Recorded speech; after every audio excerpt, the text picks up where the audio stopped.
भगवा पहनकर रोड पे निकलूंगा, कहूंगा ये मुसलमान ने हमको मारा है, आप पर मुकदमा दर्ज होगा, मेरे ऊपर नहीं होगा। मैं 3% हूं, देश की सत्ता हमारी है, आप 20% हैं, कभी 7% उसमें, कभी 3% उसमें, 5 उसमें, 2 उसमें, बाकी बच्चे वोट नहीं डालते।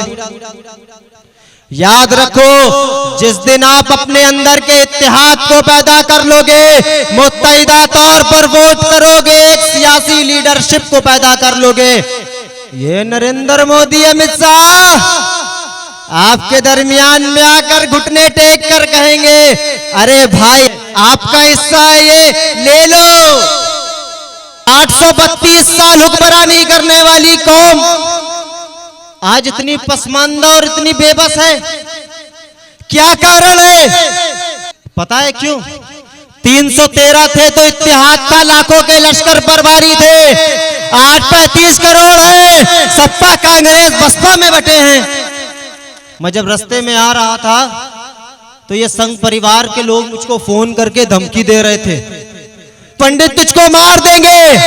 अरे जा नरेंद्र मोदी, योगी आदित्यनाथ, किसी के बाप में दम नहीं कि पंडित को मार दे। जब तक अल्लाह ने जिंदा रखा है तब तक कोई नहीं मार सकता।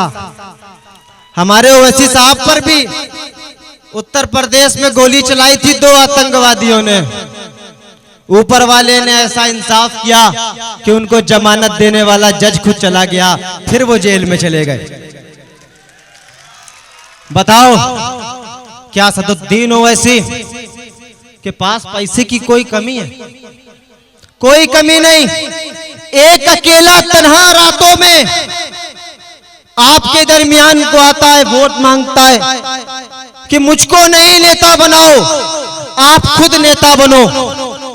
लेकिन आप कहते हो मैं नेता क्यों बनूं, मैं सियासत क्यों करूं? लेकिन मेरे भाई एक बात याद रखो, जिस दिन आप अंसारी समाज, मेमन समाज, ये सिया, सुन्नी, देवबंदी, बरेलवी, इन सब में बटे रहेंगे ना, आपका इस्तेमाल होता रहेगा, आपका इस्तेसाल होता रहेगा, कुछ नहीं मिलेगा। हम 3% हैं, सत्ता पर काबिज हैं, देश की सत्ता हमारी है। भगवा पहनकर रोड पे निकलूंगा, कहूंगा ये मुसलमान ने हमको मारा है, आप पर मुकदमा दर्ज होगा, मेरे ऊपर नहीं होगा। मैं 3% हूं, देश की सत्ता हमारी है, आप 20% हैं, कभी 7% उसमें, कभी 3% उसमें, 5 उसमें, 2 उसमें, बाकी बच्चे वोट नहीं डालते। याद रखो, जिस दिन आप अपने अंदर के इत्तेहाद को पैदा कर लोगे, मुत्तहिदा तौर पर वोट करोगे, एक सियासी लीडरशिप को पैदा कर लोगे, ये नरेंद्र मोदी, अमित शाह आपके दरमियान में आकर घुटने टेक कर कहेंगे, अरे भाई हमारा हिस्सा है, ये आपका हिस्सा है, ये ले लो। आज ये संघ परिवार और आरएसएस के मोहन भागवत खड़े हो जाते हैं, कहते ये मुसलमान 2-2, 3-3 बीवी रखते हैं। अभी करवा चौथ था, एक बीजेपी का सांसद है अल्लू कल्लू पता नहीं क्या, उसकी 2 बीवी करवा चौथ पर व्रत रख रही। वो रखे ठीक, अगर आप किसी हिंदू से शादी कर ले तो लव जिहाद का मुकदमा, आपको जेल में डाल दिया। ये बीजेपी का प्रवक्ता है ना मुख्तार अब्बास नकवी, उसकी बीबी क्या है भाई, हिंदू है। शहनवाज हुसैन की बीबी का नाम रेनू है, वो भी तो हिंदू समाज से आती है, आपने उनको जेल में नहीं डाला। सारे घोटाले कर लो, फिर बीजेपी में चले जाओ, आप एकदम साफ सुथरे। एक कहावत है ना, 100 चूहे खा के बिल्ली हज को चली, वैसे ये 100 जुर्म करके अगर कांग्रेसी भाजपा में चला जाए तो सब साफ सुथरा।